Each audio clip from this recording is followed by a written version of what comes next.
የተወደዳችሁ አድማጮቻችን እንደማመጥ መደመጡን ቀጥሏል። ስለ ኃይል የምናወራበት ሰዓት ላይ ዳግም ተገናኝተናል። እስካሁን ባለው ስለ ኃይል ምንነት ስናነሳ ኃይልን ከስሜታችን፣ ከአካላዊ ጤንነታችን፣ ከማህበራዊ ኑሯችን አንጻር በዝርዝር ለማየት ሞክረናል። አሁን ደግሞ አንድ ግለሰብ ለስኬቱና ለውድቀቱ መሰረቱ የአእምሮውን ኃይል የመጠቀሙና ያለመጠቀሙ ላይ የሚያጠነጥን በመሆኑ ከዚህ አንጻር የአእምሮ ኃይላችንን እንዴት እንረዳው፣ እንዴትስ በዕለት ተዕለት ህይወታችን ጎጂ በሆኑ ወይም ደግሞ በማይጠቅሙን ነገሮች ላይ ጊዜያችንን ከምናጠፋ በሚጠቅሙንና ሊያሳድጉን በሚችሉት ነገሮች ላይ ትኩረት ማድረግ እንድንችል የአእምሮ አቅማችንን እንዴት እናሳድግ የሚሉ ሐሳቦችን በዛሬ ዝግጅታችን ከባለሙያ ጋር በመናደርገው ቆይታ የምንመለከት ይሆናል። እስከ ዝግጅታችን ፍጻሜ አብራችሁ እንድትቆዩ በአክብሮት እንጋብዛለን።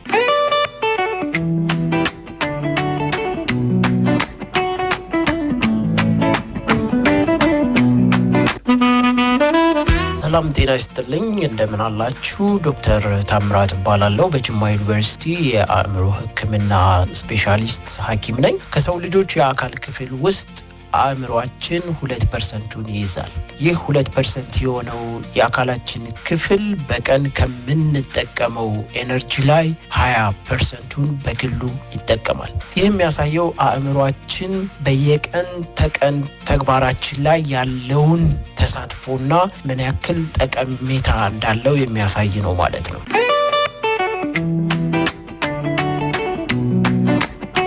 አንድ ሰው ሐሳቡን፣ ስሜቱንና ፍላጎቱን የመቆጣጠር የመምራትና ለተፈለገው ዓላማ የመጠቀም ብቃት አለው ማለት የአእምሮ ኃይሉን በአግባቡ መጠቀም እንደሚችል ያመላክታል። እንደ ሲግመንድ ፍሮይድ እይታ የአእምሮ ኃይል ማለት በውስጣችን ያሉ ስውር የሆኑ ግፊቶችን የመረዳት ብቃት ነው። አንድ ሰው በንቃት ኮንሺየስሊ የሚያስበውና በስውር ወይንም አንኮንሺየስሊ የሚመራው ፍላጎት ሲጣጣሙ የአእምሮ ኃይል ከፍተኛ እንደሆነ ይነግረናል። የአእምሮ ኃይል መገለጫው ስሜታዊ ግፊቶችን መቆጣጠር መቻል ነው። አንድን ስራ ለመጨረስ በምናቅድበት ጊዜ ትኩረታችን እንዳይበታተን መከላከል ወይንም በቁጣ ጊዜ ራስን በሰከነ መንፈስ መያዝ የአእምሮ ጥንካሬ ውጤት ተደርጎ ይወሰዳል። የአእምሮ ኃይል ማለት በአንድ ነገር ላይ ትኩረታችንን ለማድረግ ወይንም ደግሞ መረጃዎችን ለመተንተን፣ ለመመዘን፣ ውሳኔዎችን ለመስጠት፣ ለማስተላለፍ እና ስሜቶቻችንን ለመግዛት፣ ለመቆጣጠር የሚጠቅመን የውስጣችን አቅም ማለት ነው። ይህ ኃይል ልክ እንደ ውጫዊ ጡንቻችን ሁሉ በሰራን ቁጥር እየደከመ እየዛለ ይሄዳል ማለት ነው። አእምሮአችን መረጃዎችን ለማቀነባበርና ትኩረትን በአንድ ነገር ላይ ለመቆየት ወይንም ደግሞ አንድ ነገር ላይ ፎከስ እንድንሆን ለማድረግ የግድ ነዳጅ ያስፈልገዋል። ያ ነዳጅ የአእምሮ ኃይል እንለዋለን። አእምሮን በአንድ በታለመ ነገር ላይ ብቻ የማሳረፍ ችሎታ ወይም ትኩረት መስጠት ብዙ የሚረብሹ ሐሳቦች ባሉበት ሁኔታ ውስጥ እንኳን አእምሮን ወደ ዋናው ግብ የመመለስ ጥበብ ነው። የምናተኩርበት ነገር ያድጋል እንደሚባለው ትኩረታችንን በሰበሰብን ቁጥር ውጤታማነታችን ይጨምራል ማለት ነው።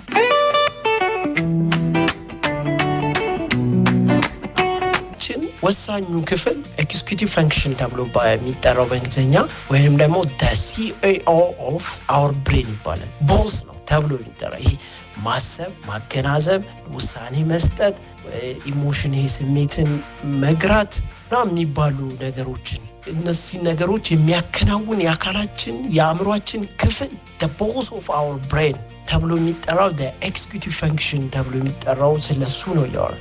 እሱ ጤናማ በሆነበት ሰዓት ላይ ኤነርጃይዝድ በሆነበት ንቁ በሆነበት ሰዓት ላይ ምንድነው ፎከስድ ነው። አቴንሽን ጥሩ አቴንሽን ይኖራል። ፎከስድ መሆን እንችላለን። ስሜታችንን መግራት እንችላለን። ውሳኔዎቻችንን ማገናዘብ፣ ግራና ቀኝ ማየት፣ አንድ ነገር ከመወሰናችን በፊት ውጤቱ ምን ሊሆን ይችላል፣ ባደርገው ምን ይሆናል፣ ባላደርገውስ ምን ይሆናል ብሎ ማመዛዘን መቻል፣ በጣም ብልህ የሆኑ ውሳኔዎችን እንድንወስን ከስሜት ሳይሆን ከመረጃ፣ ከኛ ኤክስፒሪየንስ፣ ከሪያሊቲ፣ ከማህበራዊ ህግ፣ ከሀገሪቱ ህግ ከማህበራዊ ቫልዩ ጋር በማመዛዘን ነገሮችን እንዲያከናውን ይረዳዋል። ስነ ልቦናው እንደሚያስረዳን ኢጎ በደመ ነፍሳዊ ፍላጎታችንና በህሊናችን መካከል ያለውን ሚዛን የሚጠብቅ ክፍል ነው። ጠንካራ ኢጎ ያለው ሰው በስሜት አይነዳም፣ ይልቁንም ሁኔታዎችን በምክንያታዊነት መርምሮ ውሳኔ ይሰጣል። የስቶይሲዝም እይታ ወይንም እንደ ማርከስ ኦርሌስ ያሉት ደግሞ ለአእምሮ ኃይል የሚሰጡት ትርጉም እጅግ ጥልቅ መሆኑን እንመለከታለን። በእነሱ እይታ የአእምሮ ኃይል የሚጀምረው የምንችለውንና የማንችለውን በመለየት ላይ ነው ይላሉ። በውጭ ባሉ ነገሮች ለምሳሌ በሌሎች ሰዎች አስተያየት፣ በአየር ሁኔታው፣ በኢኮኖሚው ከመጨነቅ ይልቅ በገዛ አስተሳሰባችን ላይ ማተኮር ትልቁ አቅም መሆኑን በማስረዳት አእምሮአችን ንቁ የሚሆነው ከስራ እረፍት አድርገን ከዛ ራሳችንን ሪላክስ አድርገን መመለስ ስንችል አእምሮአችን ንቁ ይሆናል። ግን በተፈጥሮ አእምሮአችን ንቁ የሚሆነው እንቅልፍ ተኝተን ከተነሳን በኋላ ባሉት የመጀመሪያዎቹ 2 እስከ 4 ሰዓት ባለው እረፍት አድርጎ ሪፍሬሽድ አድርጎ ስለሚነሳ ስለዚህ የዛኔ ምን ይመከራል? በህይወታችን ውስጥ ትልቅ ቫልዩ ያላቸውን ውሳኔዎችን ማገናዘብ፣ ማመዛዘን፣ ሪስክ ቤኔፊት፣ ጠቀሜታውና ጉዳቱን መመዘን ያሉብን ውሳኔዎችን እንድንወስን ትልቅ ትኩረት የሚፈልጉ ስራዎችን እንድናደርግ ይመከራል። በዛ ሰዓት ሲደክመውማ አንደኛ ውሳኔዎቹን ፖስትፖን ያደርጋል። አእምሮአችን በቃ አልችልም፣ ይህን ማድረግ አልችልም ይዝላል። ትኩረት ማድረግ እናጣለን። ከሰዎች ጋር አንግባባም፣ እንነጫነጫለን፣ እንቆጣለን። ትንሿን ነገር እስኪ እችን ነገር አድርግ ወይንም ምናምን ስንባል በቃ ተራራ እንደመውጣት ያክል ይከብደናል። ትዕግስት እናጣለን። በቃ መንቆራጠጥ፣ ይሄ ሁሉ ይከሰታል ማለት ነው አእምሮአችን ኃይሉን በሚጨርስበት ሰዓት ላይ። የአእምሮ ኃይል መገለጫው ስሜታዊ ግፊቶችን መቆጣጠር መቻሉ ላይ ነው። ከስሜት ነፃ መሆን ማለት ስሜት የለሽ መሆን ማለት ሳይሆን በስሜት አለመመራት ማለት ነው። አንድ መጥፎ ነገር ሲገጥመን ወይም ከሰዎች ጋር አለመግባባት ሲገጥመን ወደኛ የሚወረወሩት ቃላትም ሆነ ሊጎዳን ይችላሉ የምንላቸው ነገሮች ጎርተውናል ብለን እስካልፈረድን ድረስ አእምሮአችን አይጎዳም የሚል እምነትን የያዘ ነው ከስሜት ነፃ መሆን ማለት። ኃይሉ ያለው በገጠመን ክስተት ላይ ሳይሆን ለክስተቱ በምንሰጠው ትርጉም ላይ ነው በሚል ያብራሩታል። ይህ ማለት ለምሳሌ ከአንድ ሰው ጋር ግጭት ውስጥ ወድቀን የማናውቀውን ቃል ተጠቅሞ ቢሰድበን ትርጉሙ እስካልገባን ድረስ ላያበሳጨን፣ ላያናድደን ይችላል። ትርጉሙ የገባንለት ግን ስሜታዊ ወደ መሆን ወደ ግጭት ልናመራ እንችላለን። በመሆኑም ኃይሉ ያለው በክስተቱ ላይ ሳይሆን ለክስተቱ ምክንያት ለሆነው ነገር የምንሰጠው ትርጉም ላይ ነው የሚሉት ከዚህ አንጻር ነው። አእምሮአችን እንዴት ነው የሚዝለው? አእምሮአችንን ሳያርፍ ለረጅም ጊዜ መረጃ ከሰጠን ዝም ብለን ከመገብነው ጥቅጥቅ ላይ ካደረግነው ከዛ ያንን አእምሮ ሳያርፍ ዝም ብሎ ሲያቀነባብር አእምሮአችን የደከመ ይመጣል ማለት። ከዛ ግን አእምሮአችን ባንዴ ቀጥ አይልም። ይዟል መዛል ሲጀምር የሚያሳያቸው ምልክቶች መነጫነጭ፣ መቆጣት ነው። እነዛ አእምሮአችን ቀጥ ብሎ አይደለም። አእምሮአችን ፓወር ሴቪንግ ሞድ ውስጥ ገብቶ ነው። ከዛስ ፐርፎርማንሱ ይቀንሳል ማለት። ከዛ ይሄ ቀላል መንገዶችን መምረጥ ይጀምራል። ውስብስብ ውሳኔዎችን መወሰን አይችልም፣ ይከብደዋል። ከወሰንስ ጭራሽ ከኛ ህይወት ጋር የማይገናኝ ውሳኔ ሰዎችን የሚያስቆጣ የኛን ህይወት የሚያመሰቃቀል ሊሆን ይችላል። በቃ በዛ ሰዓት ላይ ያለው አቅም እሱ ስለሆነ መወሰን የሚችለው። ሳይንቲስቶች፣ ጸሐፊዎችና ስፖርተኞች የአእምሮ ኃይላቸውን በመጠቀም በገሃዱ ዓለም ላይ ምን ያህሉን ውጤታማ መሆን እንደቻሉ ስራቸው ምስክር ነው። የአእምሮ ኃይልን እንዴት ማሳደግ ይቻላል የሚለው ቀጥሎ ሊመጣ የሚችል ጥያቄ ነው። አንዱ የሚመከረው ነገር አሁን ስላለንበት ሁኔታ በንቃት ማሰብና አእምሮን ማለማመድ ሲሆን ጠለቅ ያሉ ሀሳቦችን አእምሮን መመገብ የአእምሮ የማሰብ አቅም እንዲያድግ ያደርጋሉ። ነገሮችን እንዳሉ ከመቀበል ይልቅ ለምንና እንዴት ብሎ መመርመር፣ መጠየቅ የአእምሮን የመተንተን አቅም የሚጨምር ነው። አእምሮን ካልተፈለጉና ከሚረብሹ ሀሳቦች ነፃ ለማድረግም ሰከን ያሉ የማሰላሰያ ጊዜዎች እንዲኖሩም ይመከራል። ስለዚህ በህይወታችን ውስጥ what matter most in our life በህይወቴ ውስጥ ትልቅ ቦታ ያለው ምንድን ነው? ሰርቫይቭ ለማድረግ ለመኖር፣ ኬሪየር ዋይዝ በስራችን ደግሞ ስኬታማ ለመሆን እኛ ህይወት ላይ ትልቅ ቦታ ያለው ነገር ምንድን ነው የሚለውን ነገር መለየት ከዛ ይሄን በመለየታችን ምክንያት በየቀኑ ተወስኖ የሚሰጠንን ኤነርጂ በአግባቡ እንድንጠቀም ይረዳናል። ካልሆነማ በጥቃቅን ነገሮች ያንን ኤነርጂ ዌስት እናባክነዋለን።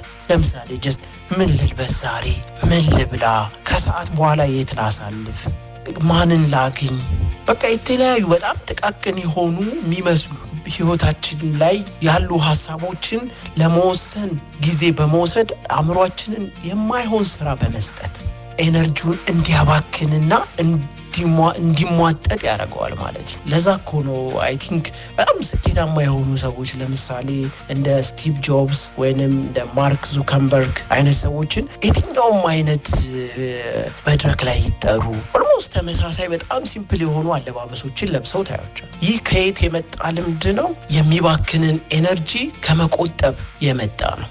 አእምሯችን ሁሉም ነገር ካልተሟላ ብሎ ቢጨነቅ በስቶይክ እይታ የቻልኩትን አድርጌ ውጤቱን መቀበል አለብኝ ብሎ ማሰብ የአእምሮን ጫና ይቀንሳል ይለናል። ሌላኛው ሶሻል ሚዲያ በመጠቀም የምናባክናቸው ኤነርጂዎች፣ ለምሳሌ አሁን አንድ ወጥ የሆነ ፊልምን ለ2 ሰዓት ማየትና ለ2 ሰዓት አጫጭር ቪዲዮዎችን ስክሮል እያደረጉ ማየት የአእምሯችንን ተመሳሳይ ኤነርጂ አይወስዱ። እንዴት መሰላችሁ? አእምሯችን ሞኝ ነው። በአይናችን ያየነው፣ በእጃችን የዳሰስነው፣ በምላሳችን የቀመስነው፣ በጆሮአችን የሰማነው፣ በአፍንጫችን ያሸተትነውን እያንዳንዷን መረጃ ለዚህ ሰውዬ ይጠቅመዋል ብሎ ስለሚያስብ ለመመዝገብ፣ ለፕሮሰስ ለማድረግ፣ ለማቀናበር ይሞክራል። ስለዚህ በያጫጭር ደቂቃው አዲስ ነገር ስክሮል እያደረግን በሰጠነው ቁጥር የተለያየ ኮንተንት የተለያየ ነገር እየሰጠነው ቁጥር ለአእምሯችን ስራ እየጨመርለት ሄድና ባትሪውን ጨርሶ መስራት ማቆም ይጀምራል ማለት ነው። አላስፈላጊ በሆኑ ክርክሮች ወይንም በማንቀይራቸው ታሪኮች ላይ የምናጠፋውን ጉልበት በመቀነስ ለፈጠራና ለጠቃሚ ስራዎች ማዋል መቻል ስኬታማነታችንን ከፍ ሊያደርግ የሚችል እንደሆነ መረዳቱ አይከብድም። አእምሮ በዘላቂነት ይታደሳል። በጣም ዴዲኬሽን የሚጠይቅ አእምሯችንን የምናድስባቸው መንገዶች አሉ በዘላቂነት። ይሄኛው ግን በፍጥነት አእምሯችንን እንዴት እናድስ ነው። አንደኛውና ዋነኛው ነገር በቂ እንቅልፍ ማግኘት።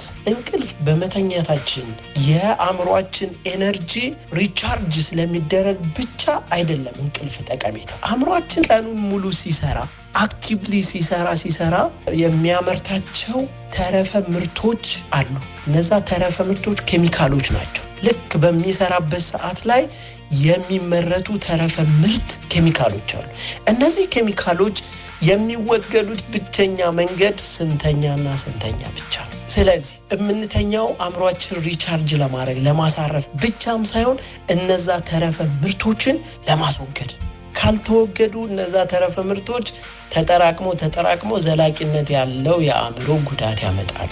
እንቅልፍ የምንለው ወደን አይደለም። በቂ እንቅልፍ በትንሹ ከ6 እስከ 8 በትንሹ ነው። በቂ ስንል የእንቅልፉንም ኳሊቲ ያማዘነ መሆን መቻል አለበት ማለት ነው። ሌላኛው ያው ዋክ ማድረግ፣ ስፖርት መስራት፣ ተፈጥሯዊ ቦታዎችን ማየት፣ ይሄ ዲፕ ብሪዝ የምንለው በጥልቅ መተንፈስ፣ እነዚህ ነገሮች መለማመድ ወደ አእምሯችን የሚሄደውን የኦክሲጅን መጠን ይጨምረዋል። ያ ደግሞ አእምሯችንን ኦክሲጅን ደግሞ አእምሯችን ብቻውን አይደለም የሚሄደው ኦክሲጅን በደም አድርጎ ኦክሲጅን ሲሄድ ኤነርጂም ግሉኮዝም ይሄዳል። ስለዚህ እነሱን ደግሞ ምን ያደርጉታል? አእምሯችን ሪቻርጅ ያደርገዋል ማለት እሱ ነው። ሌላኛው ውሃ መጠጣት፣ ሙዚቃ መስማት ሊሆን ይችላል። በብዛት የሚመከረው ሙዚቃ ላይሬክስ የሌላቸው ግጥም የሌላቸው ኢንስትሩሜንታል የሆኑ ሙዚቃዎችን ቮሊዩሙን ቀንሶ ጸጥ ባለ ቦታ ላይ ማዳመጥ ለተወሰኑ ደቂቃ አእምሯችንን ለማደስ ከሚረዱን ነገሮች መካከል ናቸው። በህይወታችን ውድ አድማጮቻችን ስለ አእምሮ ኃይል ያነሳንበት መሰናዶ ባደመጣችሁት መልኩ ተጠናቋል። አእምሯችንን በመጠቀም የፈጠራ አቅማችንን እንዴት እናሳድጋለን፣ ችግር ፈቺ የሆኑ ሀሳቦችንስ እንዴት ማመንጨት እንችላለን የሚሉ ጉዳዮችን ደግሞ ሳምንት በተመሳሳይ ሰዓት ስንገናኝ ከስነ አእምሮ ባለሙያው ዶክተር ታምራት ጋር በምናደርገው ቆይታ በዝርዝር የምንመለከት ይሆናል። የዛሬ እንደማመጥ በዚህ ተጠናቋል። አረጋይ ሰለሞንና ቤርሳቤ ጌቴ አብረናችሁ ቆየን። አብራችሁን ስለነበራችሁ ስላዳመጣችሁን እጅግ አድርገን እናመሰግናለን። የሳምንት ሰው ይበለን።